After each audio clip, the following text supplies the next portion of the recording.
fantastic ways of saving wherever you want in this game are absolutely incredible. As I'm sure you remember from the last episode, we ended right before the entrance to the like from the back side of the entrance to the Great Deku Trees area. When you save, depending on like the area you're in, I believe it just like starts you in a specific area. So it kind of started us on the opposite side of Mito, back in our house, when we were actually literally on the complete other side, and he's supposed to say that to us as we're walking out, otherwise we can't really progress. So it's kind of funny that you can kind of just skip that entire text scene by saving and just reloading, even though it doesn't really save any time, but it's kind of just stupid that it's like that. So now that we've done the whole Great Deku Tree shut up Navi, we can finally leave the Kokiri Forest. Now, when we leave, we get a rather an eerie encounter, and that would be, of course, with Saria. She just randomly appears out of nowhere, kind of like, you know, you're leaving, and she knows that because we are different from the Kokiri, she's like, yeah, I'm kind of sad, and you know, here you go, have this ocarina. This is when we're getting the like the fairy ocarina. This isn't the actual ocarina of time. We'll be getting that later down the line, but with the Fairy Ocarina, we now have the ability to do a few things, so we're not going to be continuing, like, we're not going into the Hyrule field yet. We're going back into the forest because there's a couple things that we can get now. And Link's apparently really creeped out and running as far away from her as possible. And they had to do a close-up of her face to emphasize the fact that she's sad that Link is leaving. But, whatever. So anyways, we're going to get a good little pan of the Hyrule field. So yeah, I mean, it's kind of pretty, but at the same time, it's kind of a pain. And the reason for this is because now that we are no longer in the Kokiri Forest, time is now moving normally, meaning aging and all this other crap. Yeah, it's a thing. So it's going to be a pain, and I'll explain a little bit about that here in a few moments. It's going to take us about, I think, 5 minutes to do what we're going to be doing. So what we're going to be doing is we're going to be going into the Lost Woods. We're going to be able to get another upgrade as well as another important item that everyone enjoys getting in this game. I think we have one at the moment.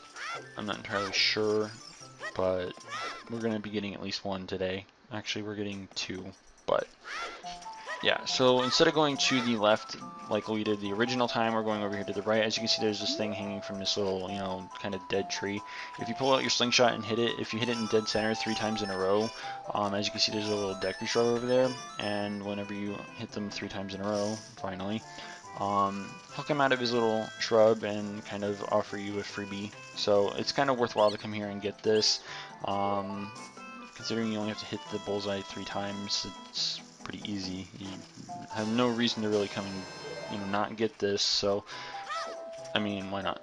It allows us to hold up to 40, which is pretty good. So we're not done in this area yet either, because again, as I said, now that we have the Fairy Ocarina, we can do one of the most retarded games or mini games in this game, and that's a bit of a memory game. And admittedly, I did write down pretty much every note, and believe it or not, I will be failing at least once, because, you know, buttons on the 3DS are a little bit more different than the Nintendo 64. It's not like you just have the C up, C down, etc. and all that other crap. You actually have to use the LR, the A, X, Y, and B. Well, I guess you don't have to use B, but you know, you get what I'm talking about. They're literally on screen. But yeah. So the first time you complete their little session, you get, go figure, a single rupee, which is absolutely garbage. But if you complete this 3 times, you get something that's worthwhile.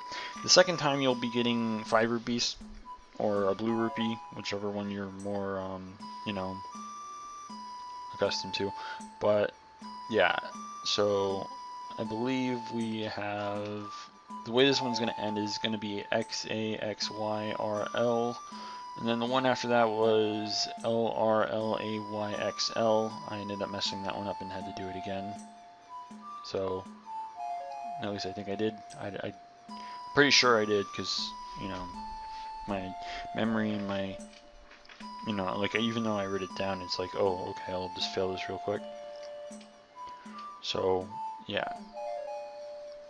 And it's cool that you don't have to really use the actual buttons. You can actually use the touch screen, but I mean, it's kind of weird to do that. again, if you've ever played this in the original 64, you're probably more accustomed to actually pressing specific buttons rather than just tapping your, screen to do it. So, and then after A will be Y, and then X, and then L. Of course, this is the one that I mess up. So, I don't understand why the one after that one was one longer, but I don't know. Maybe it's because I messed that one up and it was supposed to actually be one more longer after that, but that wouldn't make much sense to me, because why was the one after that one longer? But so I think this is where I actually messed this up. I'm pretty sure, because no, actually it might be the one after this. Yeah, it's the one after this. I really hate this minigame just because you have to wait for them to play the notes like twice, just that way you understand what the notes are, and then yeah, because it's just time consuming, and obviously there's a lot of other things that I would really like to get done. But yeah, as you can see, I messed that one up. I forget which note that was that I just messed up, but whatever. As you can see, we get to kind of, do this again, and yeah, I guess I did do this all over again. And for some reason I thought I did it all at once. It's weird, but whatever. This one, I'm pretty sure we don't mess this one up, but like I said, the reward for this is actually very worthwhile, and obviously if you suck with memory and memorizing stuff and memory games, this is something that you would definitely want to get yourself a pencil or a pen and a piece of paper and write these down, because otherwise, yeah, and you could just keep going, like you can, like I did with mine. I did like X, Y for the first three, then they would do A after that, then Y after that, and then you just do it immediately after all of the things. So you just only have to update it once after each little tidbit of the notes that they give you. So we have this one and then one more after that, and then we can finally get out of Kokiri Forest. I've honestly been kind of wanting to get out of Kokiri Forest, despite the fact that we're going to be running into the second most annoying NPC in the game. I'll be bringing that up again here in a few moments, because this is the last string of notes that we have to go through. And yeah, it's pretty long, ain't it? So I mean, it's 8 notes long, and I kind of took my time on that one just to make sure that I didn't mess up, because you have all the time in the world, I think, to do it. It's just you have to get it correct.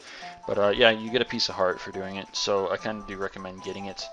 So yeah, shut up, Navi, and stop walking and we go the wrong way. Like, really? And for some reason, I just decided to go in this room. I don't understand. I really hate the Lost Woods as well. I mean, I'm honestly not a fan of the Kokiri Forest and the Lost Woods by association, but later on, whenever we get to the second cycle, I guess is what you could call it, it's a lot better. It's just more annoying earlier in the game. But like I said, we can now finally actually leave the Kokiri Forest now that we've got everything that we can get for the time being. And like I said before, the second most annoying NPC in the game, this NPC is known as Kebora. And if you are the type to button mash, I kind of feel sorry for you, because every single time you go through his text, basically the text to say, oh, you want to repeat, is actually at the top now rather than on the bottom. So I honestly recommend not button mashing.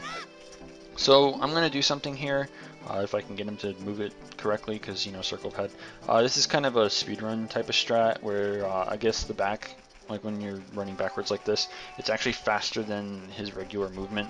And again, like I said before, time flows normally out here, and by normally I mean it actually flows a lot faster. As you can see, that it's getting darker really, really fast. Shut up, Navi.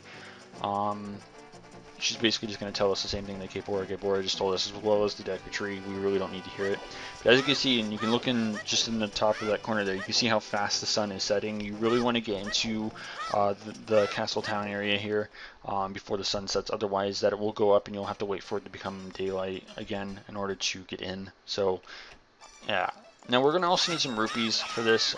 We only need 20, but it doesn't hurt to, you know, rob someone of all the rupees. This guy is over here doing a fantastic job of protecting this house from thieves or whatever, you know, because why not? You really want to come in here because just like how we found the heart piece earlier, there's another important item that you can get here.